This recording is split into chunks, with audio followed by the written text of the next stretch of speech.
We can go ahead and get started, 9:01. So I'd like to introduce Dr. Alejandra Capozzo. She's the CEO of the Global Foot and Mouth Disease Research Alliance.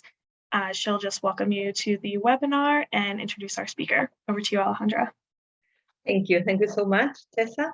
So hello, everyone. My name, as Tessa said, is Alejandra Capozzo. I am the GFRA Chief Executive Officer.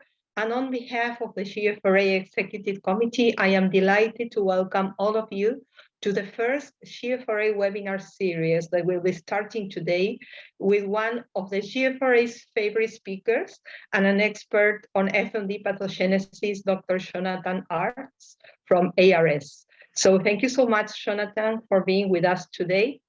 And as I told you, this is the first webinar of a series of monthly seminars that we will have covering different aspects of FMD research performed by our members from all over the world. So this seminar, as well as all the meeting presentations and lectures, will be posted afterwards on our YouTube channel.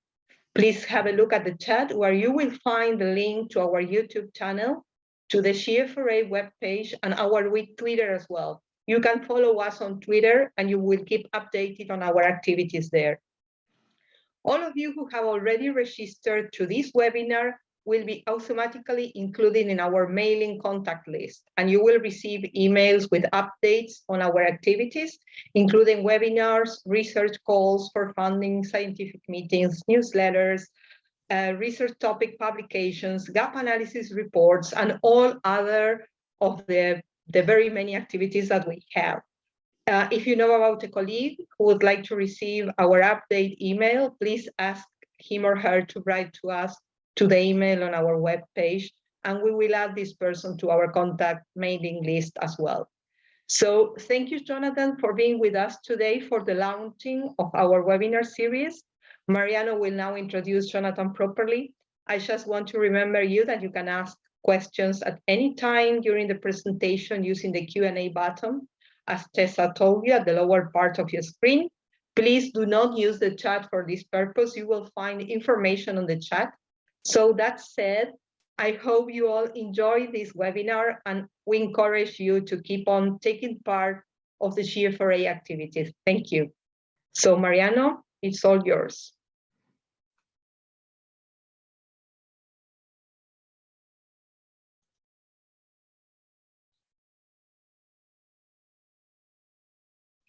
Okay.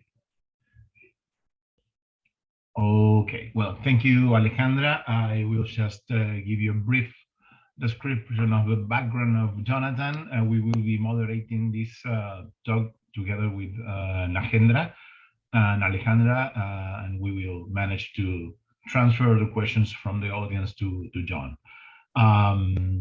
Jonathan Arzt is a veterinary pathologist. He likes to be described as a pathologist, not as a virologist, but we will see that he has a long expertise in virology too. He's a pathologist epidemiologist with extensive research experience in animal models, pathogenesis and molecular epidemiology, focused on foreign animal diseases of livestock, and that includes several viruses like foot and mouth disease, African swine fever, vesicular stomatitis, and also bacterial diseases as the Q fever. He has a long experience in project leadership of field-based projects in Southeast Asia, South Asia, and Africa, and he's a board-certified veterinary pathology and licensed to practice in the New York State. On a personal note, I know John since, I don't know, 2010. We were very young. We are very young. And he was kind and patient enough to teach me how to identify and obtain a number of lymphoid tissues along the respiratory tract in cattle. And we use that for some interesting research on the mucosal immunity. And now, today, we will come back to this mucosal dilemma. And we hope you will enjoy his presentation. And we thank you once again, John, for your offer to share your results with us. Thank you very much. All right, well, thank you, Mariano, for the kind introduction. I forgot that that was where we originally crossed paths. So good reminder. And thank you, Alejandra and the Executive Committee of GFRA for inviting me to deliver this presentation to kick off the webinar series. Also, I'd like to thank my co-authors of the presentation, Drs. Carolina Stenfeld and Ian Fitch. Okay, so so you see my cute title up there. I have a fondness for alliteration, but I'll explain what I mean with those terms over the first few slides. And so we all know about FMD carrier state in various forms, and in the simplest manner of considering the carrier state and FMD, we know that every ruminant, after experiencing clinical FMD or acute subclinical infection, goes through this divergence. And I'm showing this as a crossroads, with Carrierville being the path towards becoming a carrier, and Terminator Town, I like to use the term terminator for animals that clear infection completely. And we tend to say that 50% of infected cattle will diverge in either direction. However, we also consider the economic aspects of the FMD carrier state, and the fact that the existence of the carrier state is one of the main reasons that FMD-free regions use stamping out and ultimately massive destruction of animals in the face of an FMD outbreak. That, in contrast to the concept of biological relevance of FMD carriers, is what I refer to as the carrier conundrum, another crossroad. And the biological relevance, of course, is the concept that these FMDV carriers, you look at these animals, they're happy cows, right? They are not sick. They are not experiencing, for the most part, any form of clinical disease. And so this is the real conundrum. How do we deal with this as FMDologists to reconcile the concepts of biological relevance and economic imperative? Now, biological relevance is much more in our realm of expertise compared to the politics and economics, and in particular, this question of whether FMDV carriers are able to transmit the virus or alternatively are dead-end hosts. And that really is at the heart of whether or not carriers matter. And it is this subject that we have been trying to tease apart in various ways over recent years. I'm going to share some of that work with you. So persistent progress is the work that I'm going to share.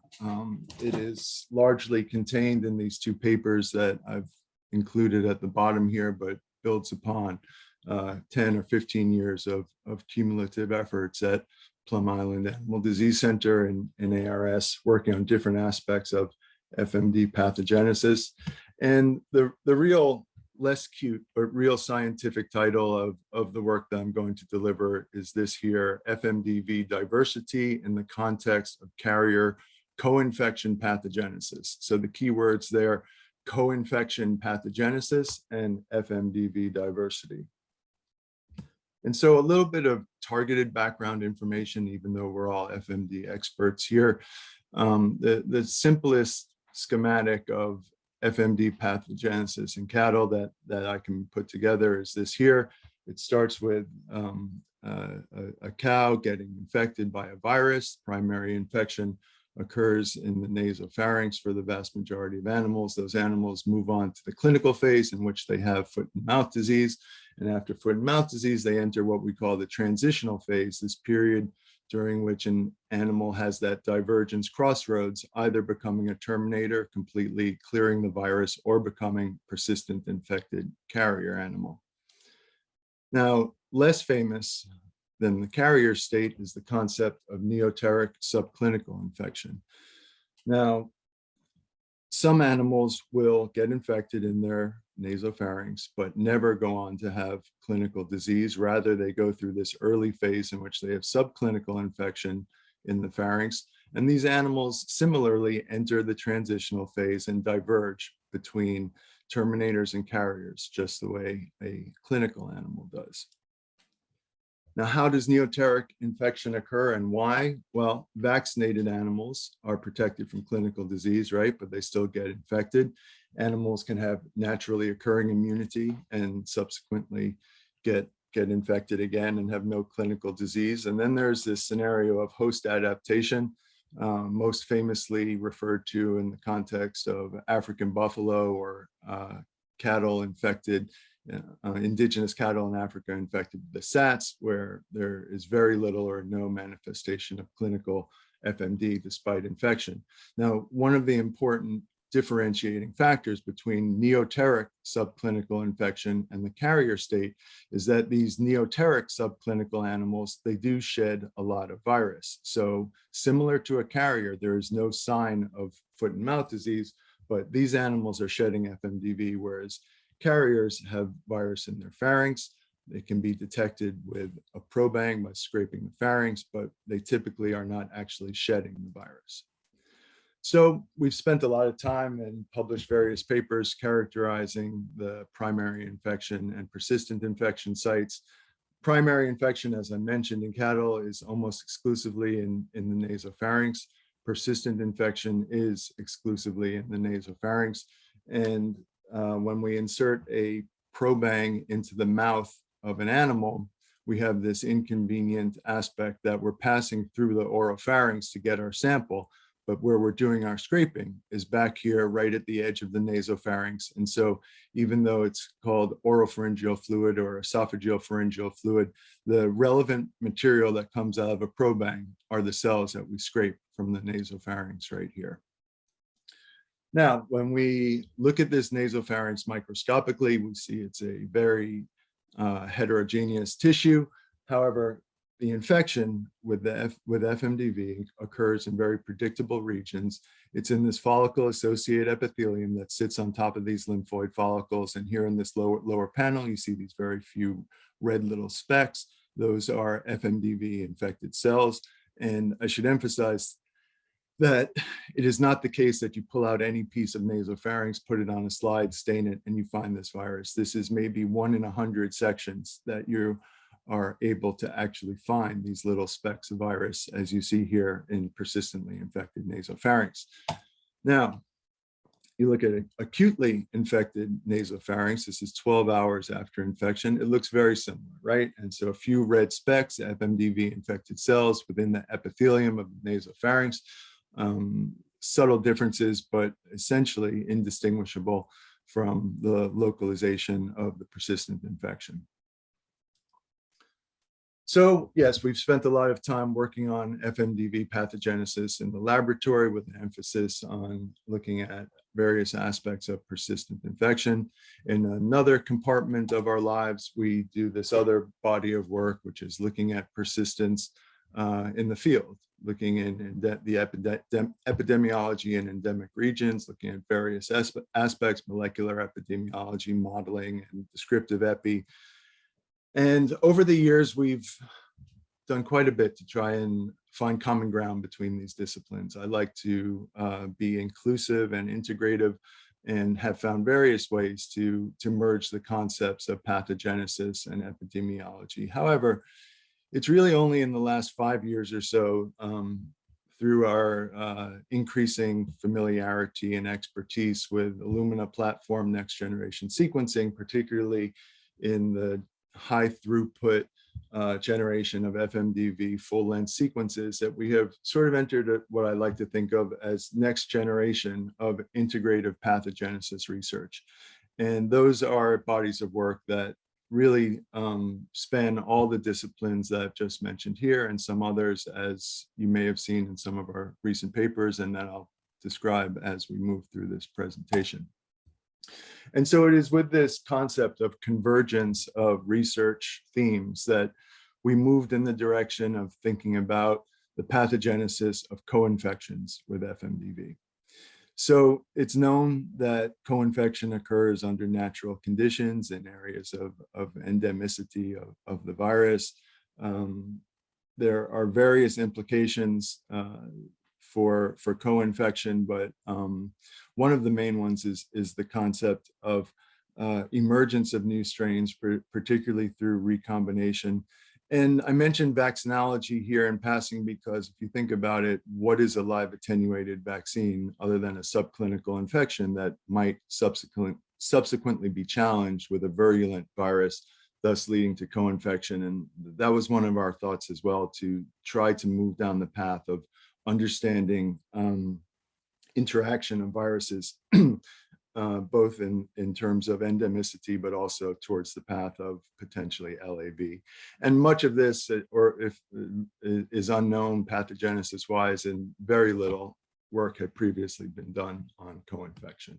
So our goal was to generate a body of work to look at coexistence of viral strains, thinking about homogeneity versus heterogeneity of distinct viruses, to particularly think about subclinical infection, as is one of our main research interests, including the carrier phase, as well as neoteric subclinical infection, and in particular to consider the implications for virus evolution and strain emergence. So we set off on a series of experiments that I'll describe here briefly, the simplistic version of the study design, different types of co-infection studies. All of these were done using our favorite manner of simulated natural inoculation, which is the nasopharyngeal deposition of virus. I will be using these schematics of a little blue virion for FMDV-A, which always in these experiments is A24 cruzeiro. The red virions are O1 menissa. And so the first group of animals, or the first cohort type of co-infection, were simultaneously co-infected animals that we followed for 35 days into the carrier phase. But then there's this other design in which we first infected animals with serotype A. We built carriers by following them for 21 days, after which we super infected those carriers with the FMDV-01 menissa, and we followed those animals through to their carrier phase, which you could call the supercarrier phase, as in carriers super infected and then moved on to be carriers again.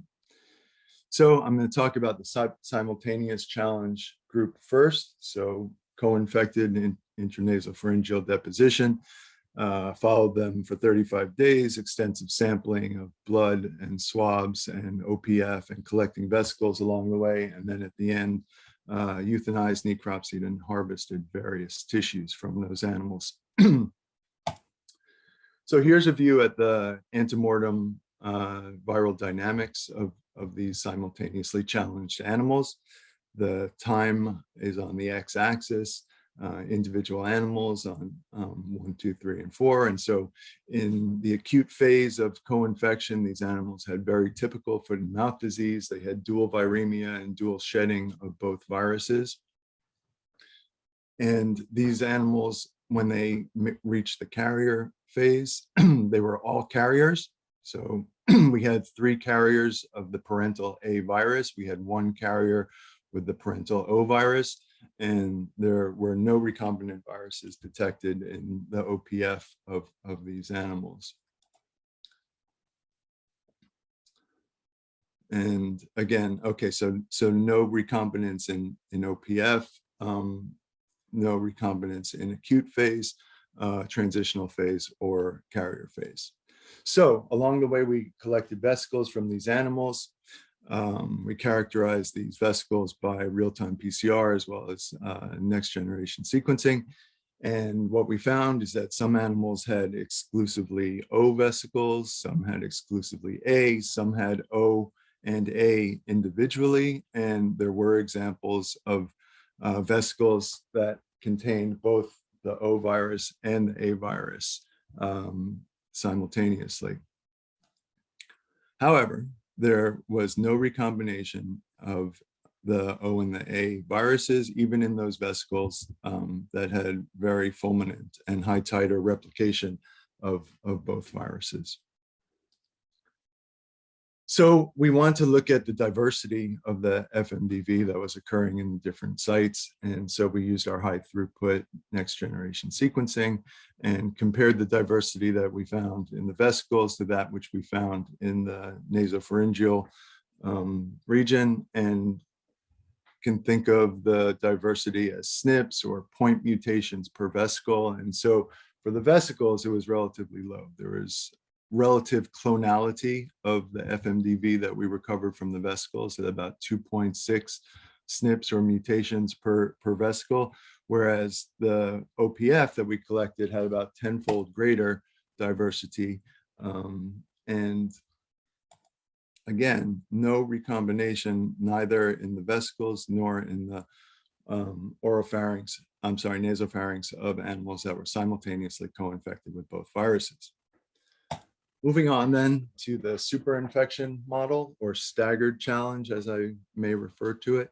So animals were inoculated with A at day 0. They became carriers of A. They were superinfected with O, and then we followed them out.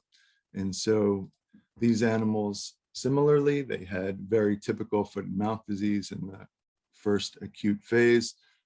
They all had clinical disease, as was typical for use of this virus in other experiments. We challenged with O, and we found our first surprise here that after challenging with O, only 2 of the animals, 2 of 8 of these guys had clinical FMD, and so 6 of them were protected from a heterologous challenge. Will not dwell on that, but we did write about it with some degree of detail in the paper, and it's an interesting finding, but not the emphasis of what we're going to talk about. And when we followed these animals out to the supercarrier phase, we detected recombinants in half of these animals, and of those animals in which we found recombinants in the OPF, only 1 of them did that recombinant survive to the end to be the dominant carrier virus. However, 3 other recombinants emerged and then recrudesced to be outcompeted by either the A or the O. So we ended up at the end of second carrier phase with 4 A carriers, 3 O carriers, and 1 recombinant carrier.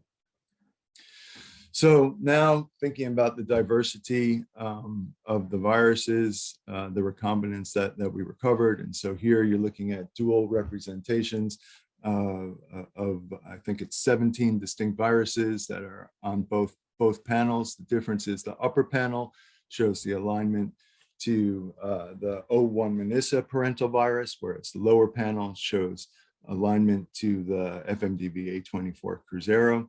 And so what you see is that quite similarly, all of these recombinant viruses had the O capsid, the P1 region, as shown by the relative absence of identified SNPs or variants in the P1 region here, as compared to here, where there is great degree of divergence.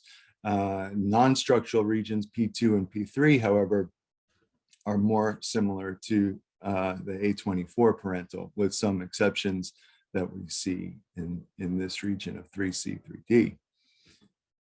And so takeaway, all of the recombination breakpoints in all of these viruses were in the non-structural proteins coding regions P2, P3. They were all O capsid with A non-structurals, and we could think about some immune mechanisms that would make that to be the more likely direction of selection of recombinants. And also we see that there are single recombinations in some, and in some there are multiple, at least 3 recombination events required to generate these genomes here. You want to know more about it, go read the paper in Pathogens that goes into this in great detail. One late addition that is not in the recent paper in Pathogens was our finding of a recombinant in the nasopharyngeal tissue of 1 animal just 48 hours after superinfection with the O virus, which is not entirely surprising, but I found it to be quite rewarding to actually have discovered that virus so early after superinfection. So we looked at the tissue distribution in the nasopharynx of the different viruses. thinking about the distribution across the pharyngeal tissue and how it would vary potentially with the different types of challenge methods and timing. And so for the simultaneous challenge, every piece of tissue that we collected had both the O and the A virus. When we move into the cohorts of super-infected animals, that look different. And individual animals would have distinct regions that had O only or O and A. And the point being that the virus distribution in the nasopharynx is not homogeneous. It's not the case that all regions that get simultaneous infection have both going on at the same time. And you see that further in the lower cohort of animals in which there was no O detected at all, only A, and then the animal in which the recombinant virus was detected together with the O parental virus in the same piece of tissue.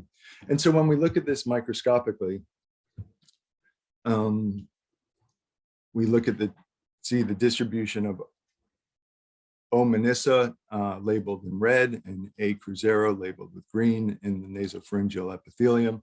And we see this distribution of individual cells infected with either A or O, but never infected with both at the same time. And this individual cellular representation is quite similar to the macro representation that I showed in the last slide.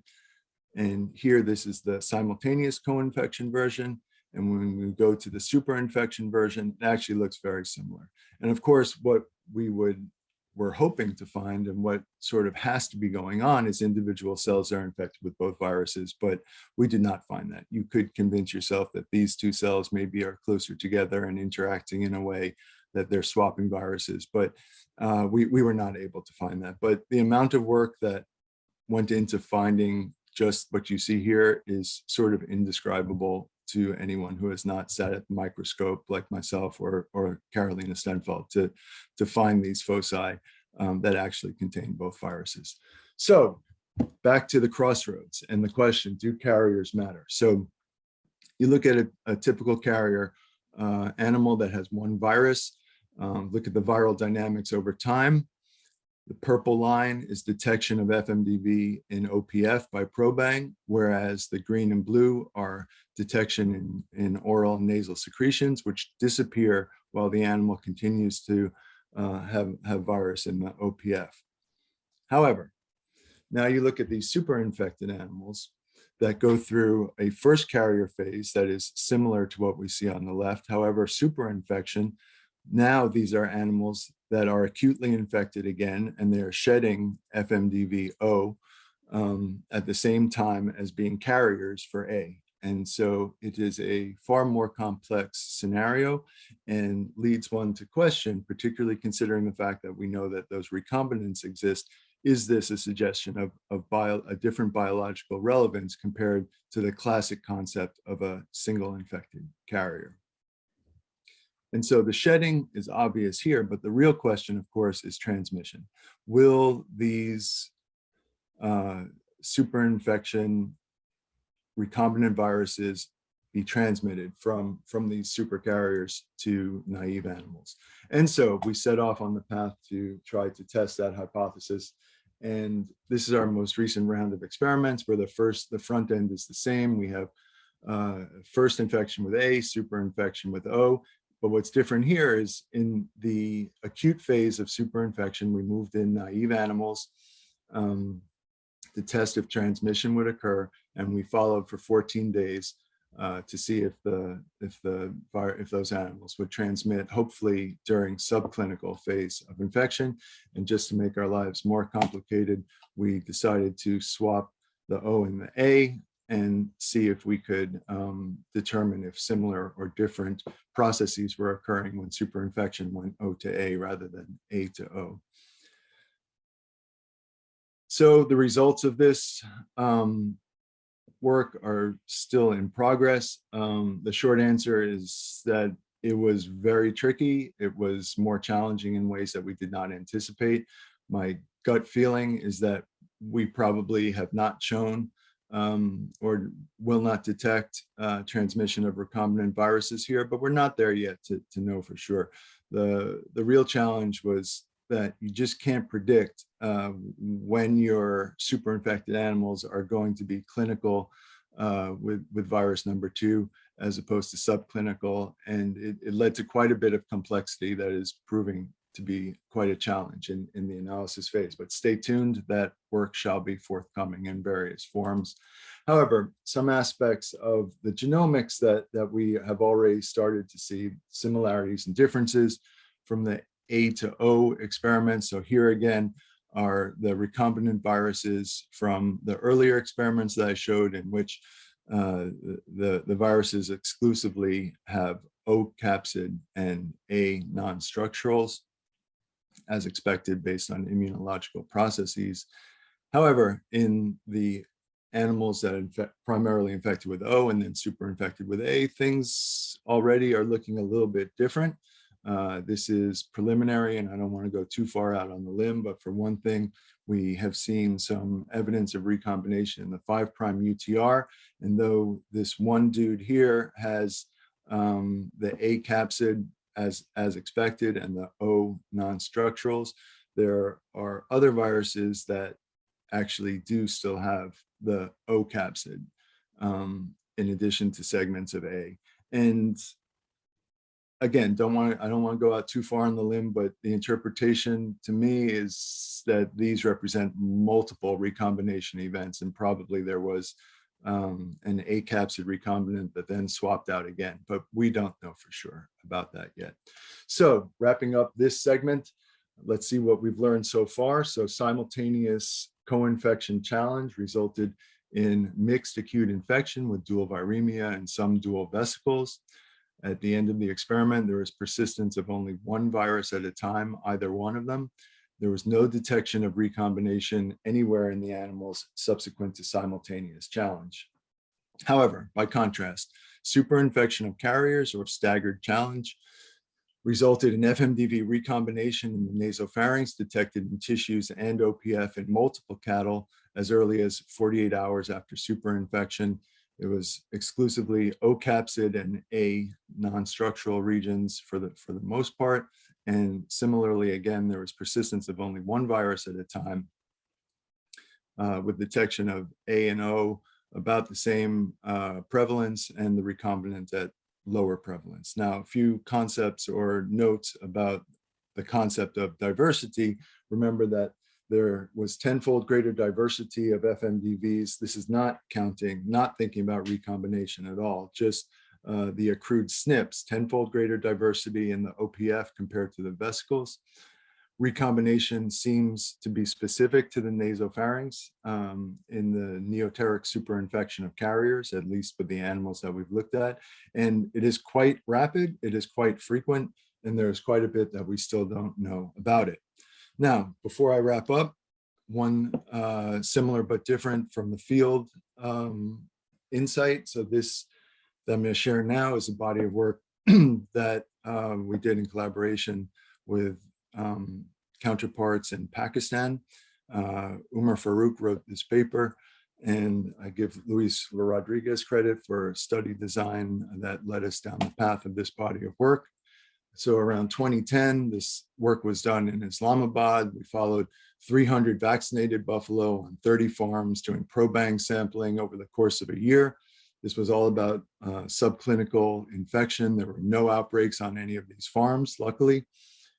And a quick look at the fabulous figure 2 from this paper. These are individual animals, and the columns are time points. The different colored boxes are different viruses. So at least 8 viruses were detected. And so now we're going to look at farm V, in which there were 3 distinct subclinical neoteric passages of viruses through this farm. And one animal in particular we're going to look at more closely that had sequentially had detection of an FMDV-A and an Asia-1 virus. Now, when we take our integrative approach to look at this, thinking about pathogenesis, epidemiology, molecular epidemiology, virology, all that stuff, what we see we do our SOP of next generation sequencing, followed by plaque purification and another round of next generation sequencing. And so from one OPF, from this one animal, we have 4 distinct variant viruses, each of which has distinct divergent segments that no way around it have come from recombination events, multiple recombination events in this animal. They're all serotype A backbone. And it really, based on the similarity that we see in most of the virus, it essentially has to have happened in this individual animal. And my point is to provide this remembrance or corollary of the superinfected carriers that we were looking at from our in-house studies. And also to consider that at this is a snapshot. These viruses existed simultaneously in this animal, but they probably were continuing to recombine. And whether or not these viruses were being shed or transmitted was beyond the scope of what we could do in that study, but it is the natural question, going back to thinking about these viruses moving through these farms, and how is it possible for that to happen if these animals are not transmitting to one another. So back to the start now, concept of the divergence crossroads, carriers and terminators, started off very simple, right? But in reality, we know there's a whole lot more going on with the FMDV carrier state, some of which we've already talked about, aspects of recombination, superinfection, whether these animals are shedding viruses or not, but there's other layers as well that we have only barely or not at all talked about, like host immunology and virus host adaptation, and of course, vaccines. How are vaccines going to affect these complex pathways? But bottom line, those of us who work on persistence, it seems pretty clear that there's a whole lot left for us to elucidate and investigate. So my job today was to create the seed for a productive conversation. So here's the so what, or seed of discussion. So we know that FMDV diversity is a problem in our world as FMDologists, and we know that the source of that diversity is uncertain. From the work that I've shown you today, it seems to not come from the acute phase of infection, but there seems to be a lot of diversity and recombination and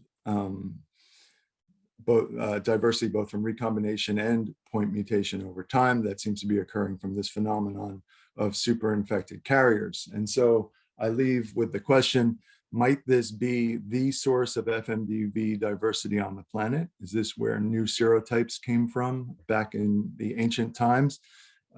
Or is it just one of other relevant sources of FMDV diversity? And if not, where does the diversity come from? And by no means am I suggesting that what I show here today is the one and only manner of generation of diversity of FMDV, but it is somewhat novel, I think, to see it in this context and under these controlled conditions.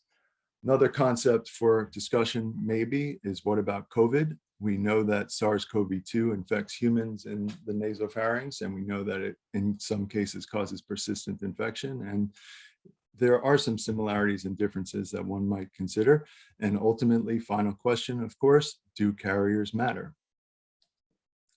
With that, I will acknowledge my 2 co-authors that I've already mentioned once, Carolina Stenfeldt and Ian Fish, for their efforts, without which this work would not have been completed. 3 lab workers who have contributed substantially over the years, Ethan Hartwig, George Smoliga, and Steve Pauzak, without whom the sample processing and NGS pipelines would not flow. Miranda Bertram, who has contributed in various ways, both on the epi side as well as the in-house pathogenesis side. Jürgen Richt for co-supervision of both Dr. Fish and Dr. Stenfeldt. And I'd like to thank Luis Rodriguez and Cyril Gay for their unfailing and persistent support over the years in many ways. With that, thank you again to GFRA Executive Committee for allowing me to kick off this seminar series, and I will end it right there. Thank you. And I think we now give the word to Nahendra, who will start with the discussion. Thanks, Jonathan, for a very exhaustive presentation and taking us through the pathway of carrier status and the other relevant biological questions regarding do they really matter. It's a thoughtful presentation and it's need of the hour as well. There are a few questions in the chat box that Mariana and I will take you through. The first question is, you had two terminologies. One is the transitional phase you mentioned. Another one is the neoteric subclinical infection. Can you please elaborate a bit on those two conditions, please? Yeah, of course. So it's semantics, but words matter, and so those two terms I think were missing 10 years ago from how we talked about the carrier phase and subclinical infection. So we've always known that there's acute phase and carrier phase, right? But what happens in between, right? There's this phase, the crossroads where an animal either becomes a carrier or clears infection, and that must be where all the processes are occurring that will determine that outcome, whether the animal becomes a carrier or clears and becomes a terminator. So that is how and why we started talking about this transitional phase, which I think is an important concept and important to look at those animals, what is going on in those animals before they get to 35 days, because it's in that phase. It must be between 14 and 25, whatever it is, days where the important processes, biological processes, virus-host interactions are occurring. That is transitional phase. Now, subclinical and persistence are words that have been thrown around for long before any of us were working on FMDV, right? And there was a lot of blurring of use of those terms. So persistent infection is subclinical infection for FMDV. It is a form of subclinical infection, but there is also this other form of subclinical infection that people have known about for a long time, the subclinical acute or early subclinical infection. But those words have never been used consistently and effectively, in my opinion. Neoteric was a word that we came up with. It's not perfect, but the purpose of that word is to capture the concept of this early subclinical phase of FMDV in subset of animals. As I mentioned, vaccinated animals with homologous challenge, sometimes super infected animals, sometimes this virus host adaptation phenomenon. But neoteric subclinical is the same as early subclinical, as distinct from persistent subclinical. And there are various biological aspects that are different. So can we call them as asymptomatically infected animals, like the equivalents of COVID? Asymptomatic and subclinical, I consider to be interchangeable. I don't have a problem with that. It was subclinical and carrier that, to me, as you read the old literature, was not used effectively. Thanks. Mariana, maybe you can take some of the questions from the audience, because I think we have a lot. And you are mute. You are still mute. Mariano, we cannot listen to you. Yes, we are on fire with the questions. Nick Knowles is asking, do you think that the use of two South American viruses rather than one from South Africa and one from Asia, for example, would have resulted in more recombinants due to a greater compatibility in the non-structural regions? Yeah, Nick, always hard questions. If we were sitting together, I would turn that around and say, what do you think? I don't know. I mean, the homology in the non-structurals, it has to be a requisite seed for recombination, right? To an extent. And I would say that the more similar the non-structurals are, yeah, probably. I would go out on the limb just a little bit and suggest that there probably would be more recombination with more non-structural homology. But yeah, I'm not going much further out on the limb than that. I know it's early days in this, Jonathan. One question is, will we find such observations in infection with swine or in any other ruminant species? Is it possible? Okay, so pigs. So I would think of pigs as being representative of the early phase of cattle, right? Pigs, we know they clear infection, they do not become carriers in any manner. So we did not find any recombinants in the early phase of co-infection. And so I would suggest that pigs are, based on what we have here, granted limited body of work, that pigs would not be a source. As I say it, I almost regret saying it. Again, I will couch it in, based on what we're showing you, pigs you would think would not be a source of recombination. That said, diversity of FMDV through point mutation does occur in the acute phase. We showed you today that it occurs at a lower rate than during the superinfection model. But in that manner, I would expect pigs to be similar to the early phase of cattle. Now, other ruminants, yeah, I mean, we showed you the Asian buffalo in Pakistan as one example, and I would say I have no reason to suggest that other ruminants that are capable of becoming carriers would have any different phenomena than what we're showing you from experimental work in cattle. But it's a great question. I mean, what about Yep. sheep and deer and other, other potential carriers?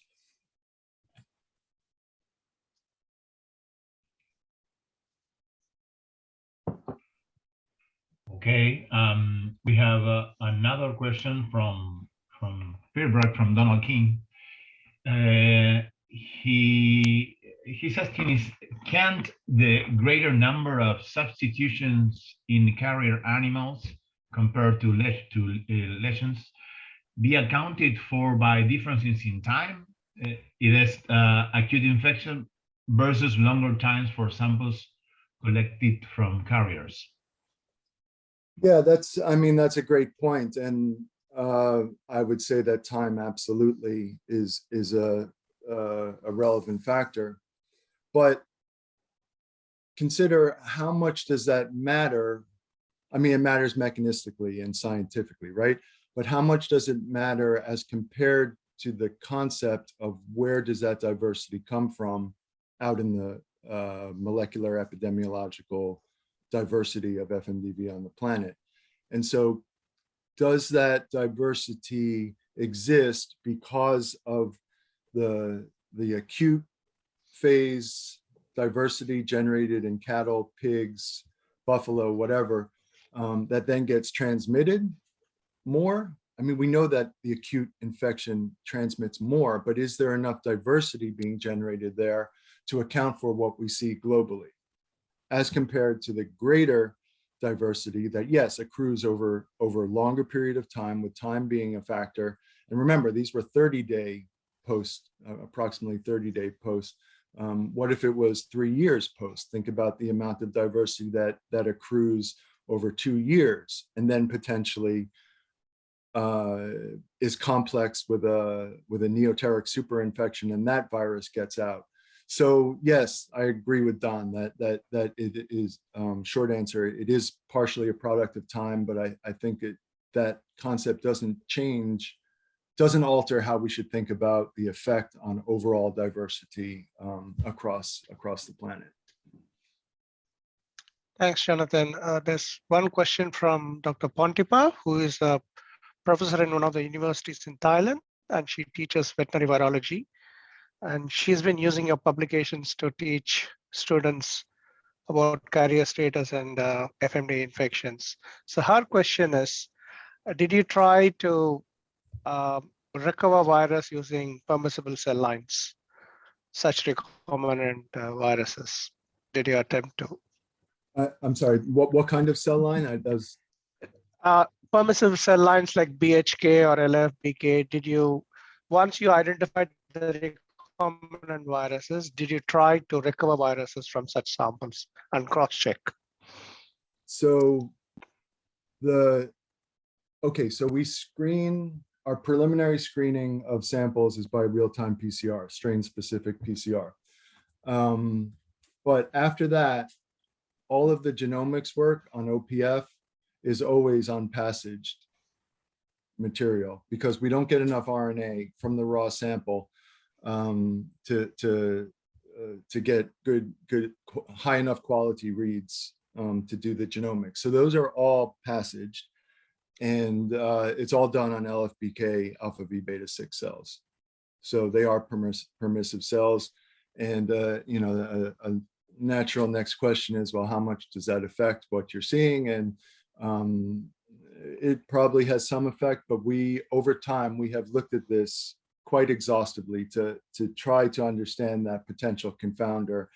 And we have enough background information to convince ourselves, and we'll show, you know, as needed, that it is largely negligible, the amount of change that occurs just from a single passage in LFBK alpha V beta 6. Okay, there's one question from Pascal Oulet that I believe it's referred to the field experiments. How could this explain the different levels of diversity between serotypes? Why are there so many A variants and so few Asia 1 variants? Yeah, that's just out of my expertise. You know, kick that one over to Nick Knowles or Don King, because no, it's a great question. And you know, where did those serotypes originally come from? And Luis always says, why are there only 7 serotypes? You know, like, why is it that we don't have 12 serotypes? There are things going on, but no, that's over my head. Sorry. Thanks, Jonathan. One question from Aldo. So he's commending your work. His contention is when vaccines were used in Europe, the outbreaks were controlled rapidly, and they have used the same vaccine strains for almost 30 years when they used it for control. So he's asking you if you can speculate a bit more why you think a vaccination program can drive evolution of the virus. Why vaccine? Well, vaccination puts different pressures on the within host evolution, right? And it also certainly decreases the amount of shedding and transmission that occurs. So there are competing factors for sure. And the extent of the coverage of vaccine across the population, if it's done exhaustively and thoroughly, like was done to eradicate FMDV from Europe, yeah, I'm sure it's putting evolutionary pressures on the virus, but you stamp that out, if you allow me to use that, you know, in that way, by your exhaustive deployment of vaccine. So the question, how does the vaccine drive evolution? Yeah, I mean, in the European context is different than the hyper-endemic context, right? So in Africa or Asia, in regions where there are multiple viruses circulating at the same time, if you have variable efficacy against different serotypes or strains, I think that would lead, put greater selective influence on the specific viruses that are able to outcompete the ones for which the vaccines do protect. And you know, this is all philosophical, conceptual, it makes sense, but biologically, it sort of has to be something like that, right? What the ultimate outcome is very hard to predict, but I think philosophically, it makes sense that vaccination, particularly in the endemic context, would affect the evolution, particularly in the context of co-infections, or even a quasi-species swarm within one animal, for which some variants would be better protected than others. Hey, you know, you guys are throwing a lot of good questions at me, but I thought this was supposed to be like more like discussion time, not just throw Jonathan under the bus time. So what I'm honestly, I'm curious to hear from all those people you mentioned and others, what people think about the plausibility of this concept of superinfection of carriers as being a plausible mechanism in which animals could shed and transmit and actually generate diversity. Yeah. What does the chat feed say now?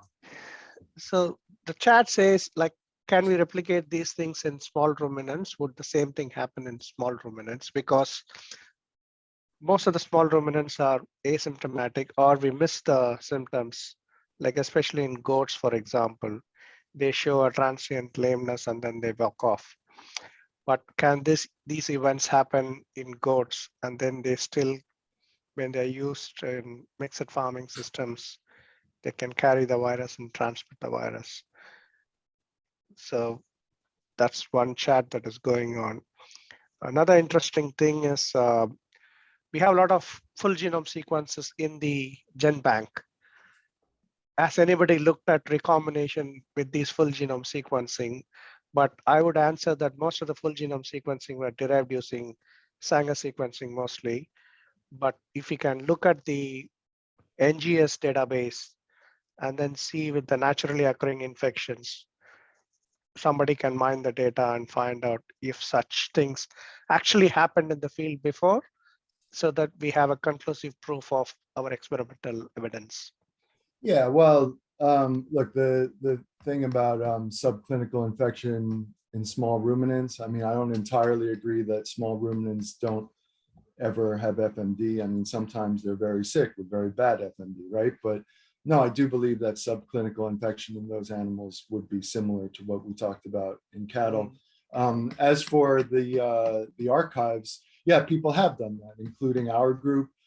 There's a paper from, I don't know, 2012 or something. Barbara Brito is first author, where we looked at full genome sequences from Asia, emphasizing our work in Vietnam. But yeah, I mean, there's no doubt that recombination occurs out there. Other groups have done it also. I know Graham Belsham has one recent paper, but there's others as well. So there's no doubt that recombination across serotypes occurs, and is part of the manner of generating diversity. And if you see the publication landscape, most of the recombination events have been described with serotype A, very less with serotype O. So do you reckon that serotype A is like more favoring recombination? Look, I'm not a recombination expert. Yeah, However, that Brito paper that we did, she had some interesting ideas in there that seemed to hold up, that there are certain relationships between distinct strains or serotypes, lineages. And off the top of my head, I won't be able to remember. But for instance, an A Southeast Asia combined with an O Cathay repeatedly, and other other lineages that seem to have affinities for other distinct lineages of other serotypes. So there was something there about relationships over time between lineages that led to greater extent of recombination. Yeah, kind of cool. Yeah, but it's interesting that all the recombinations that you have described always involve a whole set of genes from the capsid and then a whole set of genes from non-structural proteins. Do you think that may be I don't know, an indication that the recombinant virus may not develop a mixed or combined antigenicity? That means that would that be possible that we can have virus with a mixed specificity in terms of antigens, or probably that it's less probable? Then Well, okay, so driving forces. I mean, immunogenicity is the most obvious, right? But other aspects of fitness that are present in the non-structural and UTRs are relevant to fitness also. And so all of these things have to play some role in a recombinant virus's ability to survive and outcompete its ancestors, right? I mean, somehow it has to outcompete the ancestors. But immunogenicity, you would think, is one of the greatest driving forces. How that occurs within the structural proteins, yeah, that's beyond, I wouldn't go further into that, but I think there is evidence of recombination occurring within P1. It's certainly not considered a hotspot, but it is known to occur. Also, don't forget leader. I think at the leader P1 juncture, I think that's another, maybe not hotspot, but recombination occurs there. And yeah, again, this is beyond my expertise to say more than that. So your talk actually throws the best part in future research on identifying the trigger within the host that drives the animal between the crossroads, which path to take. So that trigger should be with the host somewhere. Yeah, absolutely. And I think we are coming to the end of this session, but just to close, I really think that previous vaccination against one serotype can perhaps have any influence on the pattern of recombination. So we really have a lot to work on and to study in the future. And just before closing, you talk about SARS-CoV-2 quite briefly. Can you comment a little bit more on similarities to this pandemic virus in humans? Well, It's just a closing comment.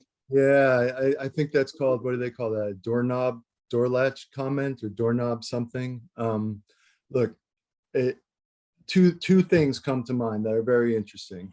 One is the fact that SARS-CoV-2 infects in the nasopharynx of humans and somehow has led to the emergence of, we all know, the Deltas and Omicrons and Pi's and who knows what's coming next, right? So there's something going on there in the nasopharynx of humans with COVID that must have some similarities. And I don't know, I know almost nothing about the processes, but is it recombination? Is it accrual of point mutation? It's a bigger virus, all of those things. So that's one aspect that I find quite fascinating. The other is, how did it get into humans to begin with, right? So what was going on in those bats and pangolins and whatever other animals were infected?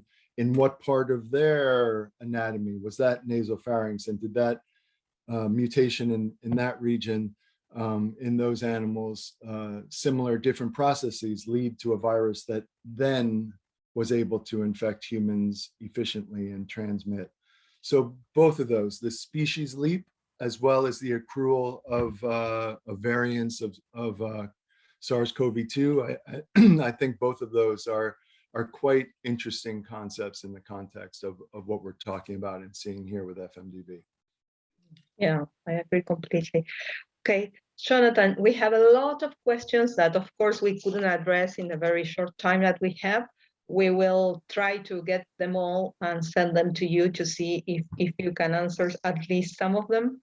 So before closing this first GFRA webinar, I would like to thank you so much for this very interesting and nice presentation and all the discussion.